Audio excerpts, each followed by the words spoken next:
في اللقاء الاخير ليا في الراديو اتسالت على ال7 لغات اللي موجودين في مصر، وفي لغه نسيتها خالص وطارت من دماغي. اسمعوا كده الفيديو وقولوا لي انا نسيت انهي لغه، ولغه مهمه جدا ولسه موجوده لحد النهارده المصريين بيتكلموها. قبل ما نطلع بره مصر احنا وقفنا في الكلام عند ان في 7 لهجات مختلفه في مصر. صحيح، 7 لغات مختلفه بالظبط. احنا عندنا، تعالى نبدا بيهم كده حتى من الجنوب. احنا عندنا في جنوب مصر في النوبه في لغتين، الفديكي والماتوكي، او هما الاثنين مختلفتين تماما في النطق. احنا فاكرين ان هي لغه واحده اللغه النوبيه، لا هي لغتين. طبعا من عظيم الشأن للغه النوبيه ان هي كانت الشفره اللي كانت موجوده في حرب 6 اكتوبر. طبعا قصه مشهوره لصف ضابط اللي بلغ القائد بتاعه، ومنها وصلت للسادات، وطبعا من الفخر يعني للغه هكذا. وبالنسبه للجزء الشرقي او الجنوب الشرقي عندنا طبعا لو تعرف اللغه البجاويه او لغه الروتانا. عندنا في الشمال الغربي في مدينه اسمها سيوه بيتكلموا امازيغي سيوي، لغه اللي هي امازيغيه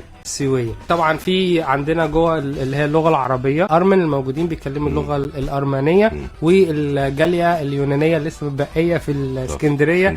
6 لغات مختلفه غير العربي موجوده جوه مصر.